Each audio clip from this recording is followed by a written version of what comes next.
Hey guys, welcome. My name is Carolina and this is a channel mainly about cross stitch. I am going to be stitching on this Dimensions Gold Enchanted Ornament stocking.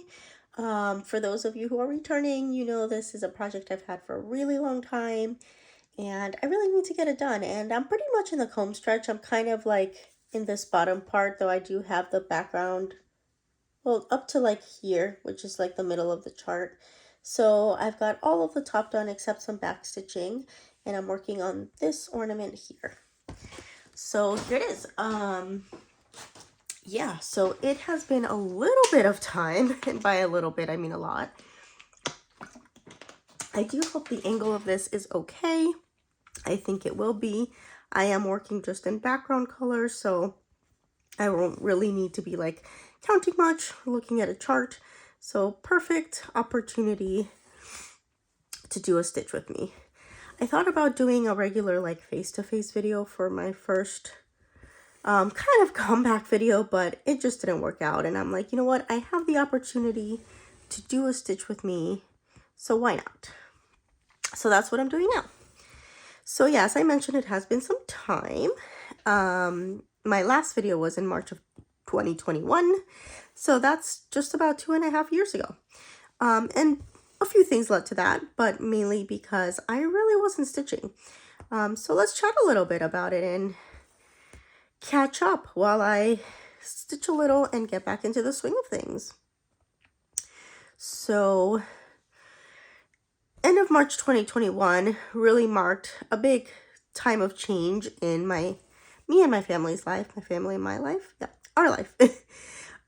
So really, it kind of all began at the end of 2019. I am an educator. I taught for 7 years. But at the end of 2019, just different things led to this decision. But I really decided that I was ready to jump into the world of higher education, which is something I'd kind of thought about for some time. So I started kind of just browsing, and a couple opportunities came up.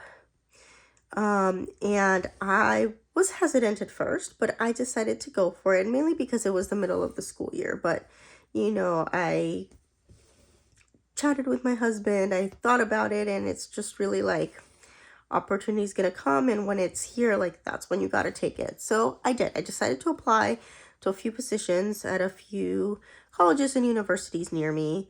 And I got one, which I was really excited about. So obviously I started with an interview and like going through the process, the initial interview, the second interview, and all of that.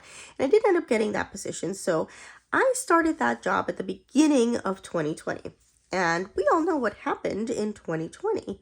So I started a couple weeks into January. So all was well, started good, little bit farther than I would have hoped. But I was still very excited and it was definitely worth it. So I was commuting, it was working out at the time. And then about 2 months, almost 2 months to the day, we got sent home for, 2 weeks, which turned basically into a little over a year of working from home. So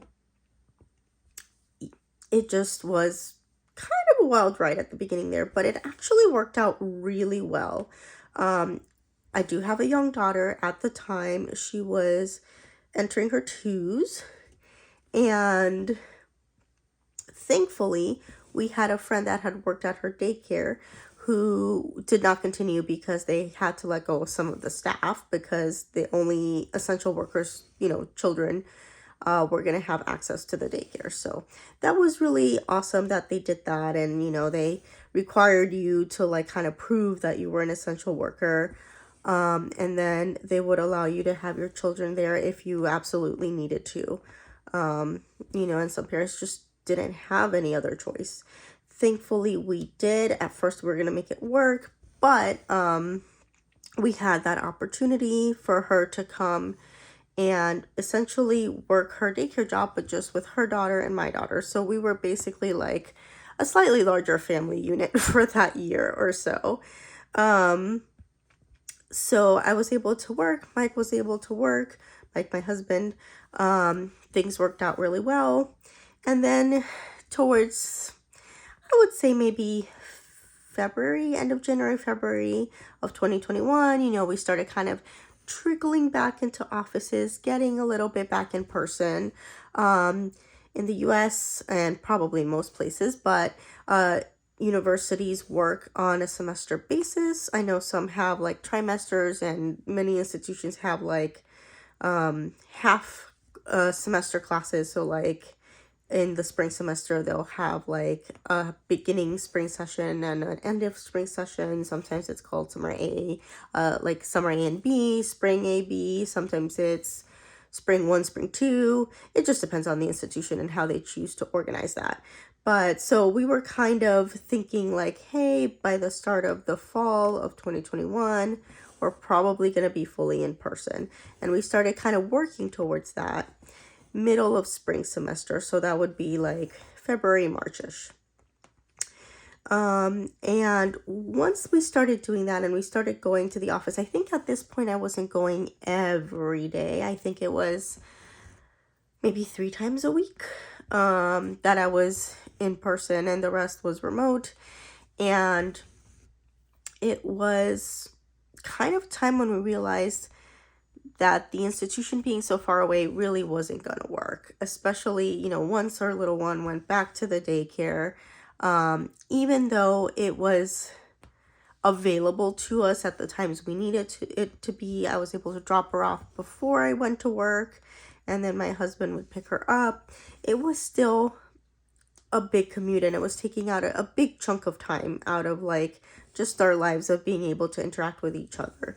So while I really enjoyed the job, it was taking away from just time at home because the commute was just so long.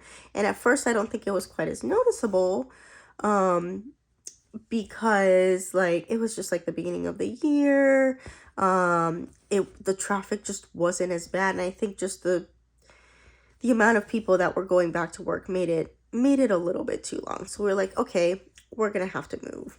We need to get a little bit closer. My commute was about an hour. I'm like, if we could cut that down to 30 to 40 minutes, that really would be a big help, just because of the time I'd have to leave and all of that.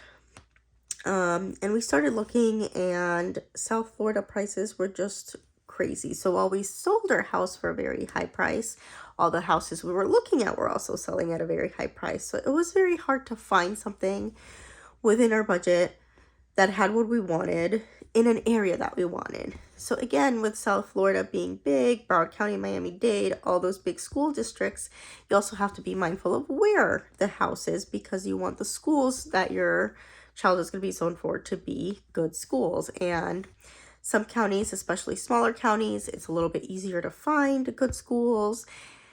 In ours, it could be very varied, so you have to be very careful of where you move to. And I think the biggest turning point was when we lost out a bit on a house that we really liked, that was in an area we really loved, perfect amount. I think the commute would have been 30 minutes at most. So we were very excited. We had a really good offer. I thought we were very good candidates, but somebody from northern US came in with cash, although the offer was lower than ours, and I think significantly lower too, or at least I think so. They had cash, so you can't really beat that when you're trying to sell your house and you get all of the money in one big go. So that kind of was a point where I was kind of bummed about it. My husband was kind of bummed about it. We're like, okay, we can keep looking.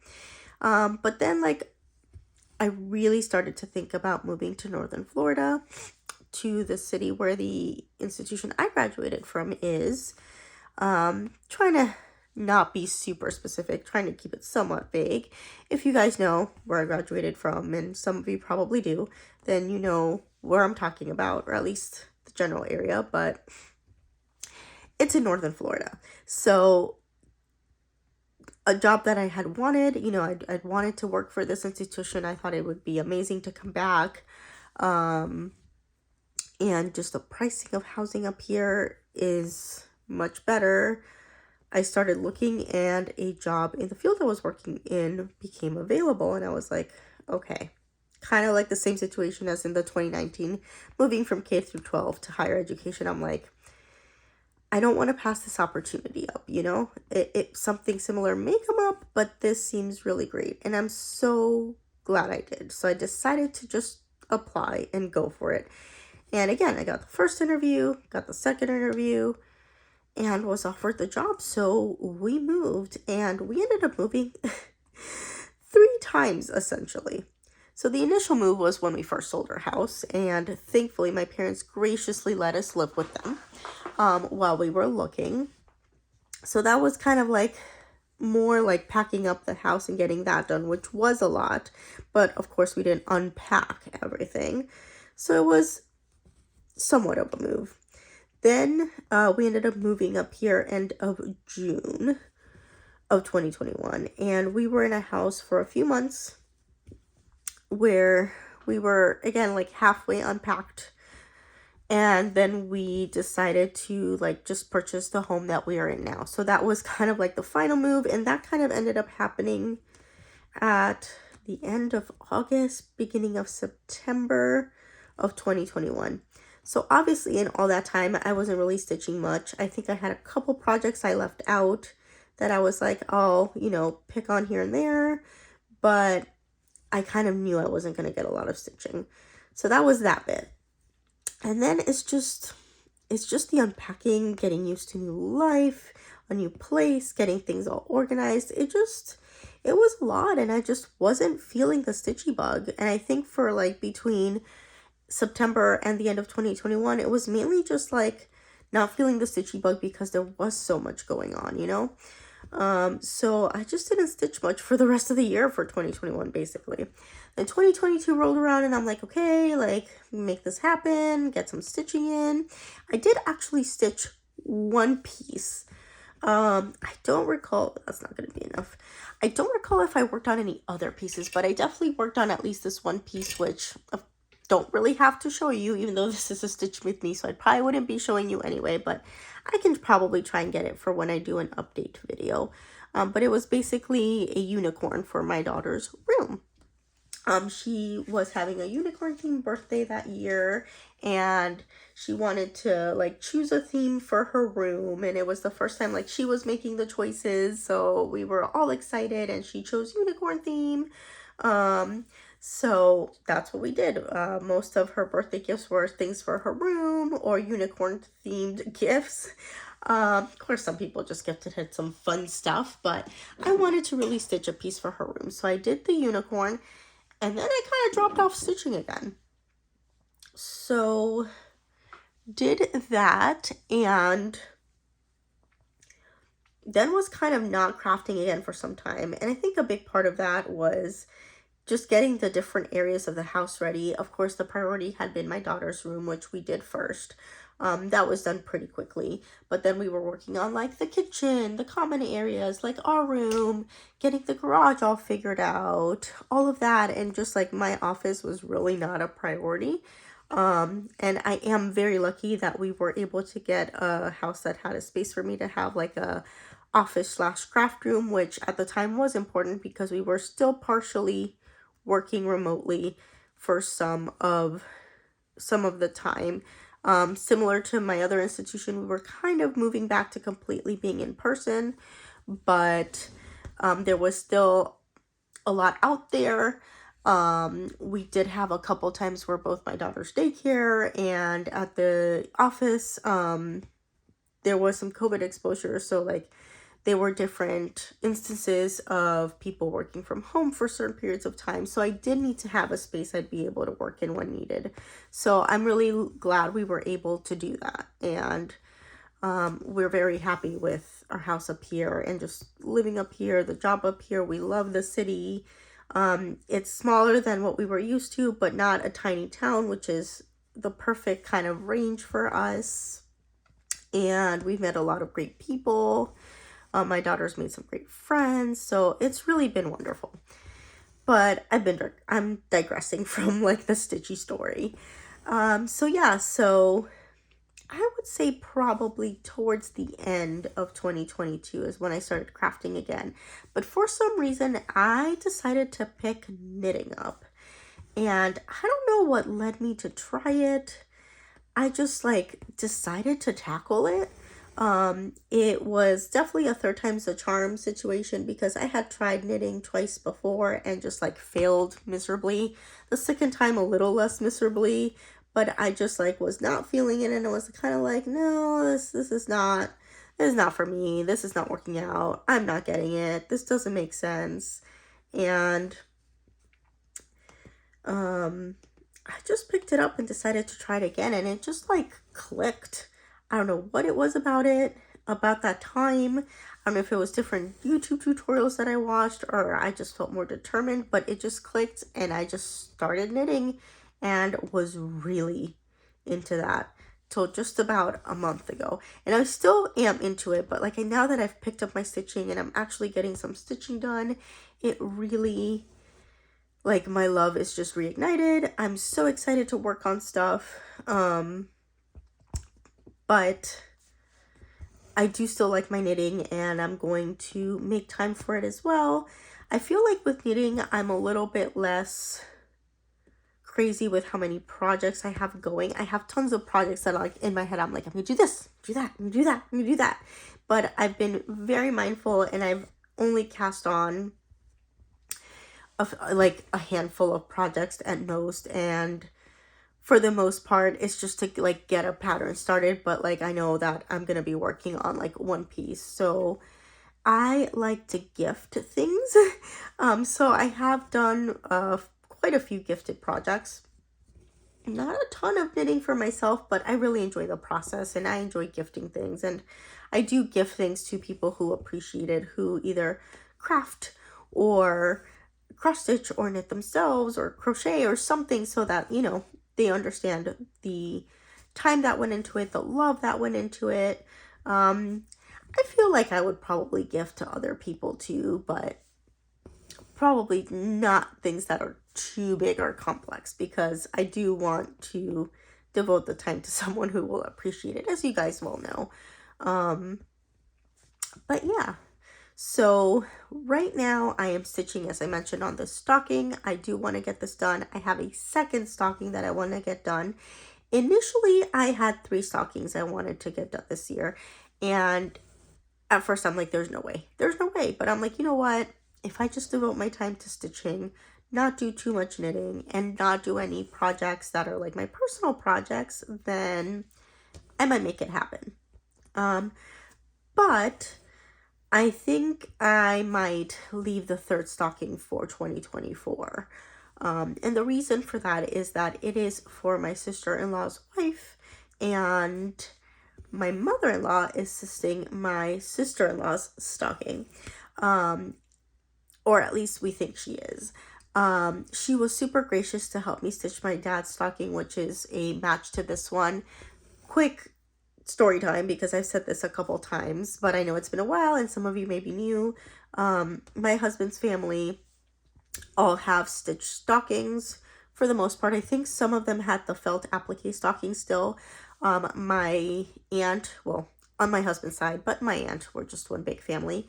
The eldest aunt initially made felt applique stockings and then switched to cross stitch, and slowly updated some of the younger kids' stockings to cross stitch for those that only had cross stitch, and my sister-in-law was one of those.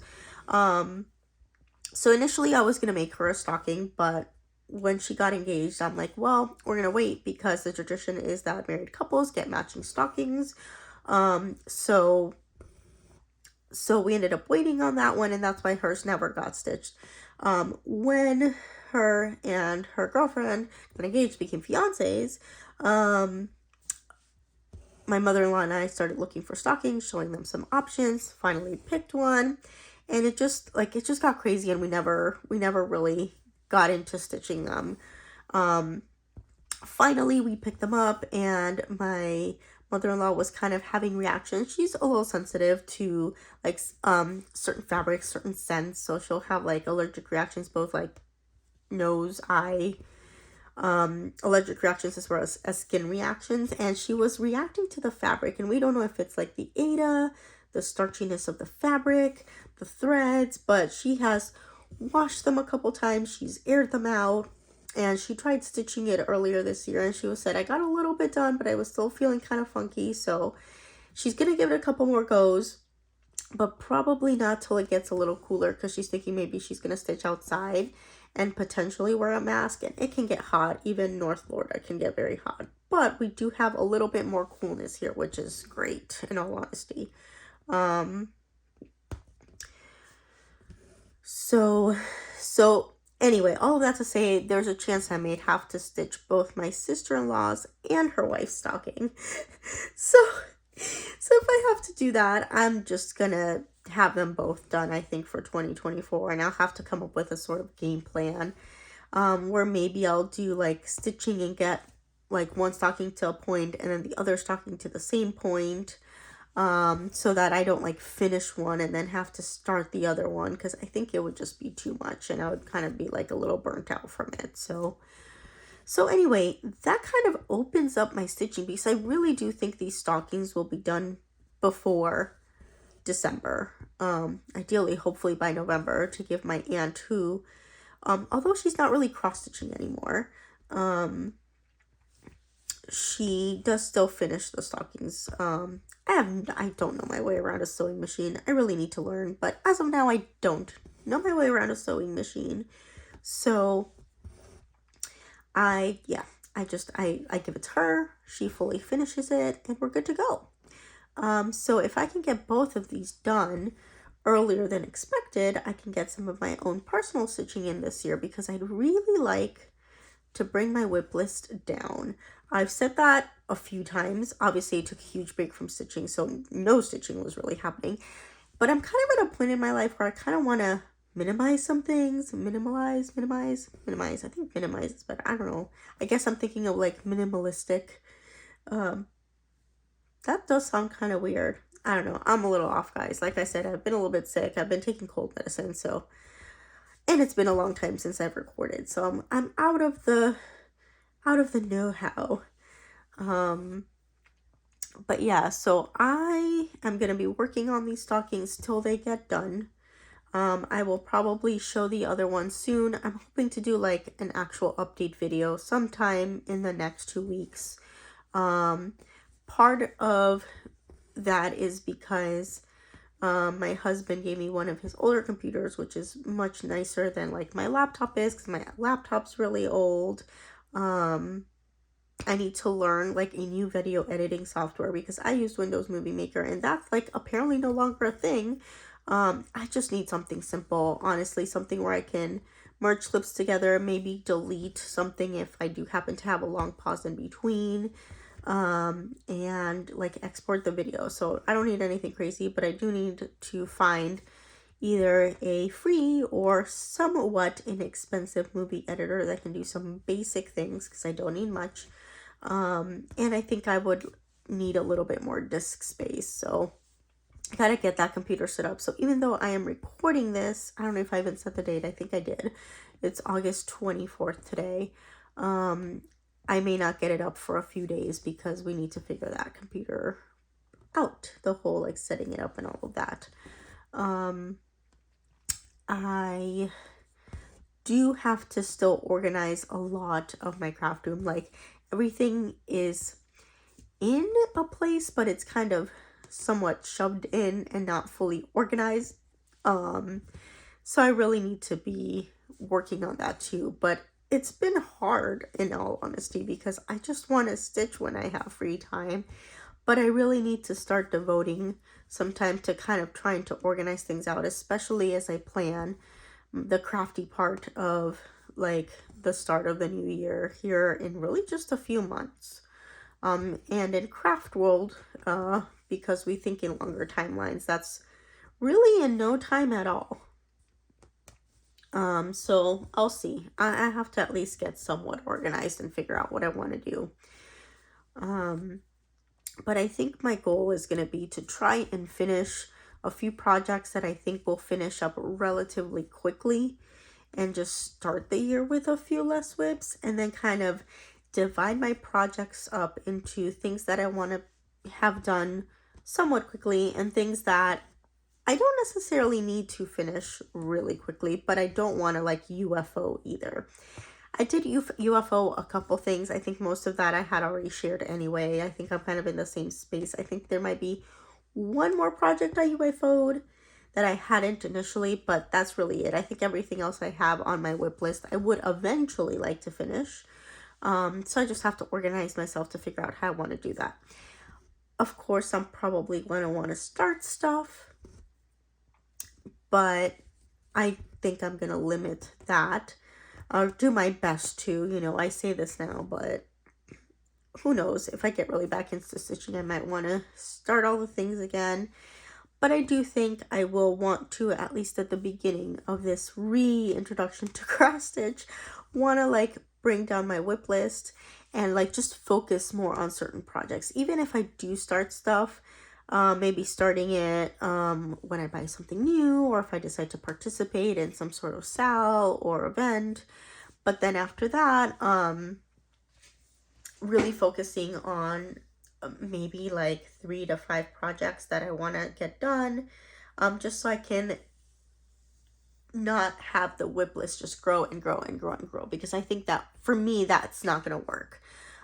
For some people it does, and I think it did for me for some time, but at this point where I am now, I kind of really don't want to do that. I just want to have a small amount of whips that I can be focusing on and finishing things. And yeah, so I think that's pretty much where I'm at with everything right now. I am hoping to do an update video soon, so hopefully I will see you in the next few weeks with that. Maybe try to get at least a little bit organized before I do, just so that I can have a little bit more to share in the video. But I do tend to talk a lot too, so I could easily make a long video with just like a few things to share. So yeah, and I think having shared kind of my update here will be helpful, to not make that like face-to-face update video longer. So what I might do is when I do record that video, I'll say like, if you want the full story, check out this stitch with me, just so I'm not repeating myself. But yeah, I think that's really it for right now, guys. So thank you for spending some time with me. Thank you for coming back and checking me out, because I know it has been forever. If you are new, welcome. I'm hoping to, like I said, maybe do at least one stitch with me a month and one face-to-face video a month, but it could be more, it could be less. Hopefully it would be more, but we'll just have to see how things work out. Especially at the start of New Year, of 2024, when I'm hopefully way done with these stockings, and have hopefully already stitched on a few of my own projects, and just have a better idea of where I want to go. I will probably do Whip Go. Obviously Whip Go 2023 never even happened. I started Whip Go 2022 and it just never worked out, so I will jump back into Whip Go in 2024 and get things going. So I think that's it for today, guys. Thank you for hanging out with me. Please leave some comments. I love to interact with you all there. We can definitely chat it up, ask questions if you need, and I've said this a few times now, but I think that's it. So I will see you guys soon. Bye. Okay, what time is it?